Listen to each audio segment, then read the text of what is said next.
呢個視頻同大家分享漠河呢一座城市嘅 City Walk。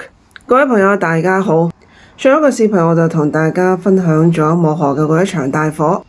漠河市係我哋中國嘅極寒之鄉，佢就位於我哋中國嘅雞冠嘅位置。而家我哋睇到嘅建築全部都係喺1987年嘅嗰一場大火之後重新建嘅。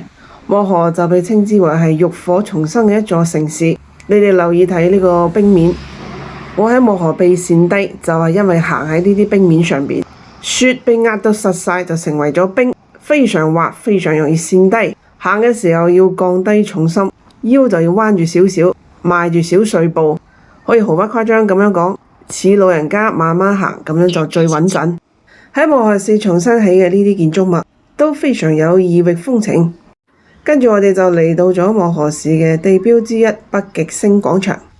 行上去北極星廣場就係有153級嘅樓梯。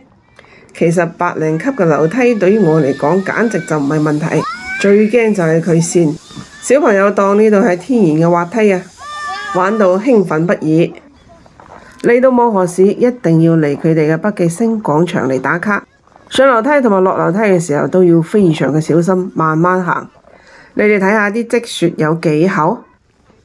我而家就行到咗樓梯最上面嘅北極星廣場。呢個位置係成個漠河市嘅最高點，好多人喺呢度拍慢慢行上嚟嘅大片呢，冇人同我影，只能夠咁樣自己同自己影下。北極星嘅呢一座雕像，一邊係雞，一邊係天鵝，寓意漠河市佢係金雞之冠、天鵝之首嘅意思。漠河市呢度佢哋曾經記錄到嘅最低嘅氣溫係零下53度。中國最寒冷嘅地方係根河，根河最低嘅溫度係零下58度。喺北極星廣場打卡完畢之後，跟住我哋就去食一間店。呢間店佢哋係喺漠河嘅餐飲店當中排名第一嘅。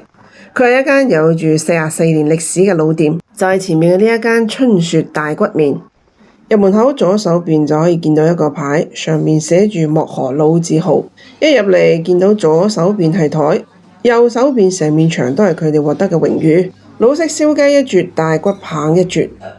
呢邊就有好多相同埋獎，記錄咗呢一間店從1982年營業至今嘅點點滴滴。嚟到呢間店有幾樣嘢係要必食嘅，首先就係佢哋嘅燒雞，仲有大骨棒嘅麵，同埋佢哋嘅各種涼菜。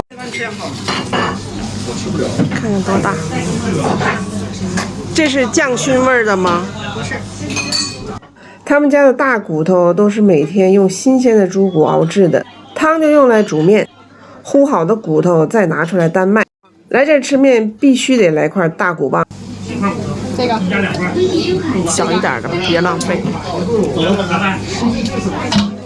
還有這些，能給我都拼一盤嗎？一樣一點。3種，最多3種。那茄子、辣椒，茄子、辣椒，還有你推薦個啥？土豆絲兒。不是，我要那個豆腐皮吧。3樣。半隻雞多少錢？35。打包涼着吃可以嗎？就是涼着吃。我想上火車的時候吃。那給我來半隻，我晚上坐火車的時候吃。那我現在給你吃，我給你拿手套，你什麼時候你就自己撕着吃，行嗎？可以嗎？給我一個手套，我到車上那個撕着啊。我就揀咗一塊最細嘅棒骨，佢哋呢度嘅尖椒茄子係必點。另外我就仲加咗少少嘅豆腐皮。麵還沒來呢，咱們先把這大骨頭啃上一口，試試啥味兒。你別說，這味兒還真挺香。呢間店嘅老細話，佢哋從1982年營業至今，以前上一輩嘅人用咩方法嚟整麵，佢哋就冇改過方法，一直沿用至今。今晚我要坐火車去齊齊哈爾啦，呢半隻燒雞我就留住喺火車上面慢慢搣住嚟食。大骨麵上嚟啦，我要嘅呢一份係細碗嘅。呢間店嘅麵有好多嘅爭議，有人話佢好食，有人話佢唔好食，因為佢啲麵唔係用傳統嘅東北嘅嗰種偏腍嘅麵，而係用類似於我哋米線嘅嗰種麵。其實我覺得反而爽口啲，幾啱我嘅胃口。骨湯係佢哋嘅靈魂特色，全部都係用新鮮嘅大骨熬製而成嘅。一邊食麵一邊飲湯先至係正確嘅食法。呢度嘅油燜辣椒同埋茄子真係非常嘅好味道。不愧為兩種佢哋涼菜嘅招牌。簡簡單單嘅一餐飯，食得我非常嘅滿意。呢度嘅茶非常嘅特別，一定要飲返多2杯，係用黃芪葉嚟浸嘅茶，入口甘甘地，好好飲。如果你哋嚟到莫河嘅話，呢一間店非常值得過嚟一試。跟住我就嚟到咗莫河最繁華嘅地段，又被稱之為係莫河嘅 CBD， 就係呢度啦，頂峰商業廣場。好多市民買嘢都鍾意過嚟呢一邊。跟隨我嘅鏡頭，一齊嚟感受一下莫河嘅物價。呢啲係凍嘅白菜，2蚊雞1斤。喺莫河呢邊售貨根本都唔需要冰箱啊！室外就係天然嘅大冰箱，室外嘅溫度仲凍過你冰箱入邊嘅冷凍層啊！呢度就係賣各種鳳爪雞翼嘅，仲有凍嘅豬手、凍嘅鵝、凍嘅雞。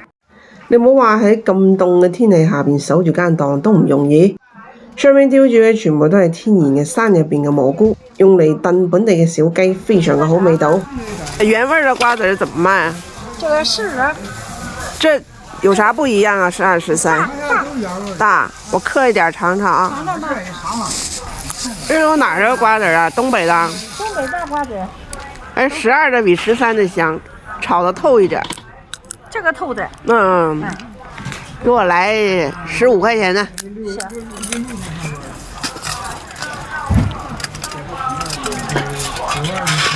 用鍋炒的。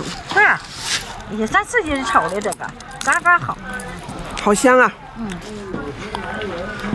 吃不怕啥？我不要五香，我就愛吃原味的。啊。好，謝謝啊。不要。嚟東北一定要買佢哋嘅瓜子，又大又香。呢度全部都係老式嘅糖果，我鍾意食高粱饴，唔同大細、唔同品種嘅松子，仲有榛子、凍嘅柿、凍嘅梨、凍豆腐、凍豬手、魷魚蝦原貝肉，仲有去頭去尾去咗殼嘅小龍蝦嘅肉、大魚、倉魚、比目魚、樹梅同埋凍梨。凍梨食下口嘅時候，超級嘅多汁，喺東北相當嘅受歡迎。水貨了，農村的笨大鵝100塊錢一個了，大鵝陳大鵝100塊錢一個了，小雞兒小笨雞兒25塊錢一個，凍梨凍柿子連豆包10塊錢給你3斤。喺東北一樣可以食到好多種唔同嘅魚，呢邊有唔少嘅冷水魚，味道都唔錯㗎。由於水冷，所以呢邊嘅冷水魚魚肉就會緊實一啲。仔細睇呢啲地面，全部都係冰。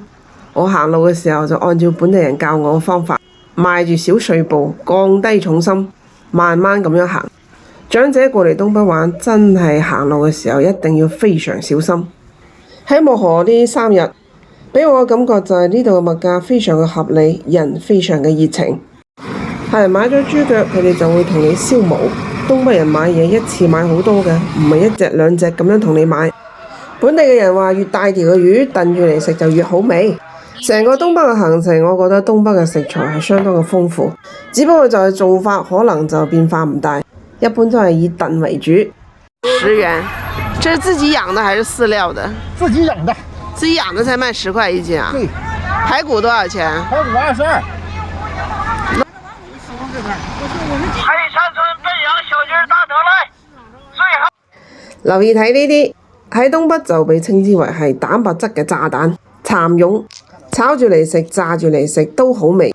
喺東北咁多魚嘅種類當中，大魚就最受當地人嘅歡迎。呢邊嘅紅燒大魚做得相當嘅出色。這家店專門賣手工粘豆包的，我還買了2包。本地人介紹的，說他家烀的豆餡發的那個黃米麵特別的好。到此為止，我嘅莫河3日2夜行程就要結束啦。晚黑經過佢哋嘅北極星廣場。雖然莫河係極寒之鄉，但係我就感受到呢度嘅人嘅無比熱情。莫河，中國嘅極寒之鄉，雞冠之城，值得大家過嚟一遊。跟住我就嚟到咗莫河嘅火車站，我嘅下一站係坐火車去齊齊哈爾。莫河呢一座浴火重生嘅城市，下次再見。呢次嘅車票我買到咗遠澳啊！今日嘅視頻莫河市城市 City Walk 就同大家分享到呢度。我鍾意分享我生活中嘅點點滴滴。如果鍾意我嘅視頻，記得關注我啦！多謝你哋嘅支持。